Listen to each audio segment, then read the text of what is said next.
on the harbour at the beach. So, and I thought this was appropriate time because it basically was the only time I could get Matt O'Grady here tied down because he is so busy listing and selling properties in a market where, really, I've got to say, and you know, my audience are used to me being quite candid, Matt. So you'll forgive me if you're not as used to me as they are. But Matt's surrounded by, let's just say, some agents that aren't doing as well as he is. And it's not because of the market, but they're all blaming the market. Up here on the Sunshine Coast, at least now, a lot of agents are saying the market's a bit tight. And from what I've seen of your results, mate, you're not feeling that same pain, are you? No, mate, no. Look, I think it's relative to any sort of industry, and we're seeing that on the Sunshine Coast, that the people that are willing to put the work in are thriving, the people that aren't are going by the wayside, or moving out to mining towns. Yeah, that's it, mate. We've seen a bit of that as well. And as some of the listeners would know, I've moved here, and I bought through an agent up here, so I've first-hand seen what the agents are doing and what they're not doing. And certainly now that I'm aware and I'm living here, I'm looking at the marketing that everyone's doing, I'm seeing the results, and yeah, I was very impressed by what you're doing, hence that's why I'm here to, I suppose, on behalf of our audience, to pick your brain and see what you're doing that maybe they could learn from if they're deciding how to choose an agent if someone's considering to sell or not. Yeah, that's really what the program's all about. So, fantastic. Mate, I took some notes on you, and I saw a report and some stuff you've done about mistakes you see folks make, that if they were going to sell a house, choose an agent, present a property, the things that they should and shouldn't do. So let's, if I could just run through a few of them, even though it's hard to see on the iPad here in this very sunny, beautiful Sunshine Coast day. Could be worse, mate. It could be Melbourne. It could be overcast and raining. That's it. But now let me see what my first one was. Oh my goodness! Now the screensaver's cut in. Hey, I'm glad the folks are very used to me being a little informal. So, so mate, one of the mistakes you've put on there is when an agent, I suppose. When a seller's choosing, say, 1 out of 3 or 4 agents. Now, not everyone can get Matt O'Grady. We get that. Yep. You know, so if I was selling a property in New Zealand, because I know we've got some New Zealand listeners and audience members, Cairns, Sydney, so they can't get you. How do they find an agent that's got your skill set, got your ability to get the job done, no matter what the market? And the first one you've said is they shouldn't go to an agent who bids the highest price, who effectively, you know, out of all the 3 agents, just pick the one who says the most money they're going to get. Why is that a mistake? Because that's what I would want. I want the most money. Look, and I think that to facilitate the top, you know, getting top dollar in this market, you can't just go in there and say, okay, well, bang, I'm going to get you that dollar. You need to take property to the market and then work with what your buyers are saying and get best dollar that way. So the guy that goes in there with the best dollar usually is going to be a detriment to you, because what he's done is isolated the market in the first 30 days of the property being in the market, because they're all going, that's an overpriced listing. So I find that if you go with someone that is going to be open and candid to you and has the runs on the board and can say, right, that property over there I sold for this, I sold that one for that, and I sold this for that, but my company sold that one there. Your property is very similar to that. That's where we need to focus our attention. Okay, so what I hear you saying, by interviewing a bunch of you guys at the top of your game, I sort of see the commonalities that many of you guys, if you're up against that, what the mistake that I using different words than you've used, but certainly the very same thing, is that while your marketing is most prominent and your property is in front of the most people, to have the price wrong wastes that marketing. And then at the end of the day, when your price is finally righter, or at least closer to it, you've then done some damage that there's not as many people looking at it when the property's priced right. Exactly right. Say I think the property's worth around $600,000, and someone else comes in and says, I reckon the property's worth $650,000. They go with that agent for 60 days, as is wanted in Queensland. They go through there, they slowly bring their pricing back. They give me a call and say, Matt, you're right, everyone's saying it's around $600,000. It's then a lot harder for me to come in there and actually get them their $600,000, because the property's been on the market for so long. People are saying, why is it on the market? Why have they changed agents? And then you start to look at people coming in under that value. So it does, you know, I'm not saying I can't get you that figure the second time round, but it's going to make it a lot more difficult, and I'm going to have to ask you to spend a bit more money to do so when you've just wasted all the money that you've been with the other agent. Well, that was another one of the mistakes that you've elicited to, and certainly we've seen that time and time again, in that going with an agent who is going to front the seller, I guess effectively loan them some marketing money and pay that on settlement, you know, or even worse, or, you know, equally just as bad. Let me just maybe say, oh, we don't need to spend any money on advertising and marketing because we'll just throw it up on the internet. You know, why is that such a crucial mistake? Glenn, this, out of all of the 7 deadly sins that I've got there in real estate, this is one of my biggest bugbears. You know, we're obliged legally to get you the best price and look after you the most. Now, if an agent's out there and they're struggling and you've just spent $2,000 to $5,000 with them, you cannot tell me that agent at the end of that cycle, when you get a dodgy offer come across your books, is not going to try and push you to take that before their 60 days is up, right, and look after themselves rather than yourself. So look, I've very strongly opinionated about this one, and I don't believe that it's got any place in real estate advertising. Okay, so again, and I have heard this on a few occasions, that your concern is the fact that by the agent investing that money on the seller's behalf, that they put themselves in a position of needing to get the property sold, period, rather than get the property sold for the highest price. They've become, I guess, a little more desperate to recover their dollars, which takes their impartiality out of it a little bit, yeah? Well, I'll give you a bit of a snapshot in our business.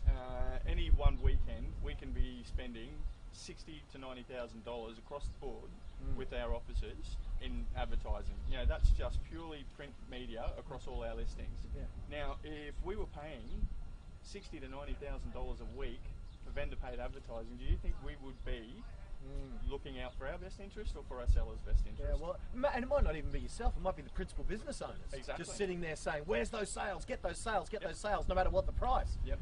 Yeah, I certainly see, well, I suppose this is the thing, is that when I sold to move to the lovely Sunshine Coast, you know, as someone who's listened to all of you guys as experts, what's the first thing I did? I wrote a check to my agent and got the thing marketed, got the thing advertised. And here's the interesting thing for the folks may or may not have heard my story. I sold for $9,000 above the asking price as a result of that investment of only a few $1,000s. And I bought, let's just say, well below the asking price of the person up here. Yep. So, Yep, definitely. And I mean, as you said, I mean, that could have been of a couple of different aspects. It may not have been advertised properly or correctly. There could have been the agent carrying some of that marketing, or the people that you bought the property off could have gone for the agent that said that they'd get them the best price without any evidence. yeah, well, it's not that the agent that I bought through was necessarily bad. In fact, I really liked him. Nice guy, you know. But yeah, I guess let's just say I sold through a great agent like yourself, you know, the equivalent of yourself down in Brisbane. I sold through a great agent and I bought through a normal one. And I suppose that's the difference, mate. Yep. You know, is that you don't want just a normal agent, you know. And actually, okay, let's get back to your mistakes here. And my iPad, I'm still working. Okay. My identification of mistakes, not my mistakes. No, okay, yes, no, your identification of other people's errors, yes. Well distincted. So one of the other ones, and it is along the same lines, what about the agent who is the cheapest? Who says, as far as their fees are concerned, I'll do it for X, where X is less than what another agent, you know, an agent more expensive. You know, if all agents were the same, why wouldn't I go with the one who is only $5,000 as opposed to the guy who's twice as much? You know, why wouldn't I go if all you guys are the same? Yep. Look, I guess if you tarred everyone with the same brush, then yeah, look, I would definitely go with the agent that costs less. Now, I'm quite candid with the people that I sell for, and I let them know that they don't have to pay me the full commission rate all the way up to, they can negotiate that all the way up to the time we sign that contract. Right. Okay. So if they don't feel that I've performed for them, I've dropped the ball, then I'm happy to put my hand up and say, yep, you're right. Yeah, okay. I've not had to do that once. Okay. But I've made that available to them, and then they've put me on a trail of, okay, well, yes, he's met that criteria, and he's done really well for us there. So then they see the added value in making sure that they're paid for the service I've provided. Yeah, I tell you, it's interesting. I've interviewed a lot of top performers across the state and across the country, even one from New Zealand a couple of interviews ago. It's awesome. And, you know, I don't think I've ever heard of someone saying, hey, maybe using different words, but let me earn full commission as opposed to me just asking for it. Yep. And you've put it out there to your sellers, hey, if you feel that I haven't earned it, if I've dropped the ball in any way, then let's talk about it. We'll drop it. And mate, I tell you, I'm impressed. It's exactly. And look, it's something within Queensland as well. We're capped on what we can earn commission-wise. Yes. So you could go to an agent that has just banged a sign out the front and jagged a buyer, and he can demand the same money that I'm doing, putting all the effort that I put in, day out. Now, obviously, we don't have the time in this interview to sort of go into the mechanics of what we do. But You know, so I'm happy to sort of negotiate on that because I can't go any higher. Yes. But rest assured, when it comes in the legislation that we can negotiate our commissions higher, I will be charging a lot more for my what I do, only because what I do is generally 10 times better than what the next guy is doing. And it's interesting along the same lines as the advertising, in that a recent sale of yours, you outperformed a bank valuation of $3.5 million, and you ended up earning hundreds of thousands of dollars more for your seller in that case. You know, was that as a result of those same skills that you're talking about? Oh, for sure. It was with that property. Yeah, we got the seller well above what the bank valued the property at being, and it was a case of not sitting on your hands and waiting for someone to come through. Constantly listen to buyers as they come through the door and what they're saying, and trying to generate at least two of them to work against each other to drive the price for the vendor, but also making sure that the property evolved each week. It's not just something that's sat there on the internet in a paper and people go, oh, that's that same property. You know, someone comes through and says, I love that waterfall. Right, well that needs to be my feature for the next week, to try and attract people to the property. You can go the blood and guts marketing, I call it, but if you can sell the benefits of the property, you're going to get a much better calibre of buyer. Excellent, excellent. Okay, now, well, here's another thing. From the mistakes, I've certainly seen this, and a house down the road from where I bought was on the market when I bought. That's 9 months ago, and it's got 2 signs out the front. The open listing mistake, you know, as in, is it an error? And I'm only asking this on behalf of our audience. What's the mistake of me thinking, wow, if I get 2 agents on this thing, I'll have them both fighting to be the one that sells it, hence I'll get a quicker sale and I'll have access to double the buyers, twice the buyers. Why is that an error? Well, look, you'll find in most cases, if it's a suburb or an area like on the Sunshine Coast, we find that we're all dealing with the same buyers anyway. So if you're selling your property and say real estate agency XYZ has a buyer, generally I'll be dealing with them, but we're not greedy, we will conjunct with those people. Okay. So we'll say, all right, well, we're happy to give you a portion of our commission for you to bring that buyer on board. Right. The great benefit of that is you've got one bum to kick. You know, if I'm not doing the job, then you can say to me, Matt, you're not doing the job. Okay. Whereas with 2 agencies, yes, they're going to compete. They're going to compete to get the sale, not the best price for you. Yeah, and I do like that whole one voice thing, in that not only one voice for me as the seller to kick the bum of the agent, and as you've said, you've never needed your bum kicked yet, because no one's yet asked for that drop in commission that you're offering, exactly right. Which is amazing point of difference, mate. Yep. But not only that, there's one voice, one thing that I have thought of those 2 listings down the road of mine. If I was a buyer and buying that one, and we did consider it when we were buying, the house just wasn't right for us. If I called both those agents and asked them how much is it, which one am I going to put my offer in through? The strongest negotiator, or the one that says, oh, make me an offer and we'll see? You know, I'm going to go through the weakest negotiator. So not only is that one voice important for the seller, but what about for the buyers? That would be equally as important, wouldn't it? Oh, 100%, 100%. Because, yeah, I'm in the exact same boat as yourself. When I go and see, if I see an open listing, I'm going to call both those agents and see which one I think is less competent, because that's the guy that's going to be working more for me to get the sale than working for his seller. I mean, it sounds terrible, and generally when you find that a property is on with 2 agents, it's because one or both of those agents hasn't got the skill set to sit there and give the solid, good information to get you the sale. No, excellent, you need mate. confidence in your agent. I was asked recently, and I'm glad my audience are used to me being a bit candid, I was asked recently, what criteria do you look for in a really, really good agent? I know you deal with these guys every day, you talk to them, you interview them, you know. And when buying or selling a property, they were asking me what characteristics I look for in a great agent to buy or sell a property. And I had to answer it saying, I look for the opposite characteristics. When I'm selling, I look for utter skill, negotiation, brilliance, and marketing genius. When I'm looking to buy, I've got to say, the ideal agent for me to buy through is an incompetent one. Yep, 100% right. So, okay. So, forgive me, mate, I'll try not to buy through you guys unless I really love the property. But but then I'm in the know. Most buyers don't know how you truly work for your sellers. Well, see, I love hearing you say that, because if you're going to go and buy the property through me, it's because you're falling in love with the property, and I am going to extract every dollar I can out of you. Absolutely. Even if I have to fleece your wallet on the day. Absolutely. And that's exactly what you should be doing. And most agents are after, you know, they talk about win-win outcomes. And I'm, you know, that's okay, I get that. But the win that the buyers should have should not be a monetary one. It should be they get the property they love. That should be their win.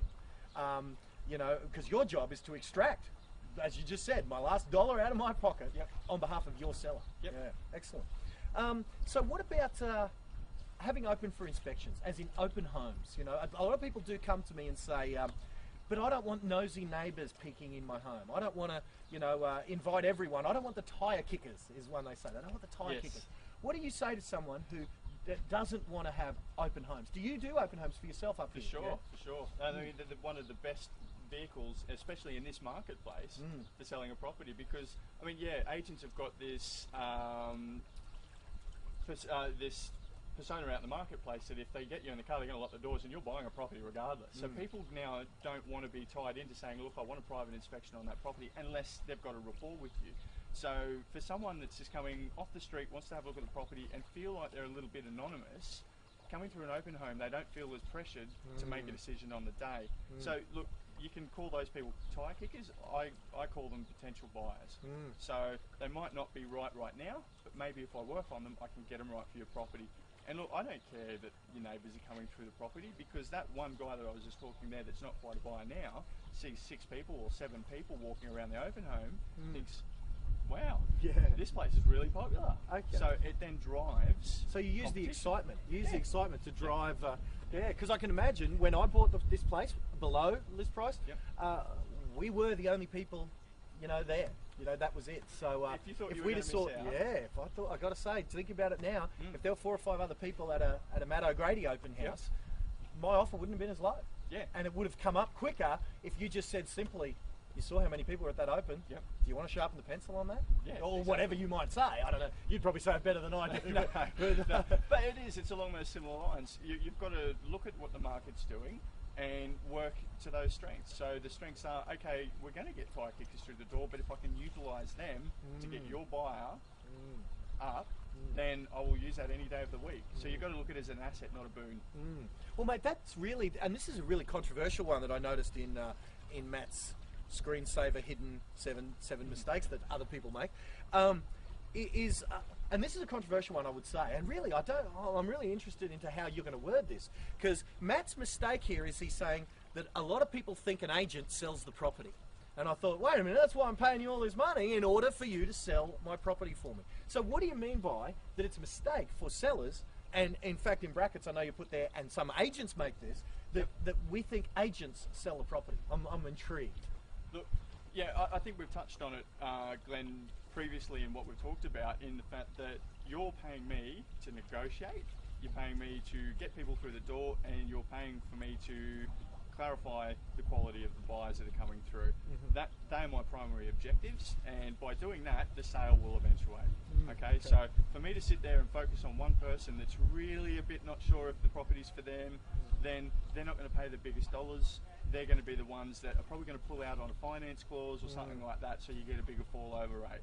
Okay, so I've got to try and build the love in it and make that buyer, when I call them the next day after they've signed the contract, instead of saying, oh, I think I've made a mistake, going, thank God you got us into this property, we've been just looking for so long, because that's a solid contract and they've paid the dollars for it, they've committed to it, and they know. And when you think about it, you know, I think I've bought a bunch of properties over my career, lifetime, whatever, as you have or whatever, and I think I can't think of an agent who sold me a property. Yeah. You know, I bought it myself, you know, but the good agents are the ones who, I suppose, as you said, negotiated for their sellers. Yeah, you've made the decision already whether or not you love or don't love the property, whether or not the rooms being a little bit too small for what you like are okay because you've found that view is just spectacular, or, you know, it's in the neighbourhood that you need to get your kids into a school in. So, you know, I play on those strengths when we're negotiating, but the buyer has made that decision. So. No, excellent. And I suppose that would lend to one of the things one of the other experts that I've interviewed said was that I guess at a listing, when you're choosing, and this really is what this interview is about, when you're choosing an agent, what do you do? That when you're choosing an agent, we should, one of the other guys said, force them to demonstrate their negotiating skills, because a lot of agents here at a listing presentation would be able to say they get the highest price, would be able to say they've got the best marketing and all that. But one of my other guests actually said, demand that they prove it. You know, would that be advice you would? Oh, for sure. I mean, a lot of good agents, Glenn, role play on a daily basis with different scripts and dialogues, be it through speaking to your vendors about listing the property, or be it marketing, be it talking to sellers or open homes. You've got to keep yourself sharp. Okay, so there's if your agent can't sit there and have a one-on-one with you, look, it's going to be awkward because roleplay usually is awkward. But if they can sit there in front of you, because that's probably going to be 10 times worse than when they're actually in the field, and they can sit there and negotiate with you and make you feel comfortable at the end of the day, hey, you've won, haven't you? Yeah. So. Excellent. And I certainly know the guy I sold through in this most recent, year ago or whatever transaction, start of this year. He did exactly that. He said, Glenn, put your buyer's hat on for a moment. This is what I'm going to say. And I was thoroughly impressed by the way he, in the presence of rapport, and he was a nice guy. It was like a smiling assassin. That was the words I would use to describe him. And again, from what I've seen of yourself, mate, it's kind of the thing you do. You get the highest price for your sellers rather than just putting volume through and getting sales, that you're representing your sellers like you're supposed to. Well, we're on the Sunshine Coast here, Glenn. It is quite a small community, so you do the wrong thing, you quite quickly find yourself on the outer. But I've got a lot of friends and family that I sell for too, that refer a lot of business through me too. So as you said, I am quite busy in that respect. So I find once you start dealing with a lot of those groups of people, you really take on a real ownership of the property as an agent, and I think that's what your agent needs to do, is take on an ownership and make the best decisions based on that. Excellent. Well, folks, I'm going to ask of Matt that if we can, what I'll probably do, which I've done in the past, is if I can get a copy of that booklet, that report that you've put together, sort of summarising some of these pieces of advice, because not everyone can have Matt O'Grady, I get that. And your team behind you, if someone's in Cairns or if someone's in New Zealand or whatever, that they can get this report and put your agents through the criteria that Matt describes, and really try and find the equivalent of a Matt O'Grady or some of the other experts we've had on the show, put them through the paces and make sure they stack up. But if you are on the Sunshine Coast, by the way, as I am, do look up Matt O'Grady if you're considering selling your property, and don't even list with him based on what we've talked about here today. But I love that advice. Make Matt come into your home and prove why he's the best, and put that criteria to the other agents in your area as well, and go with whoever. And if Matt can't prove to you why he's the best one, don't list with him, list with the other guy.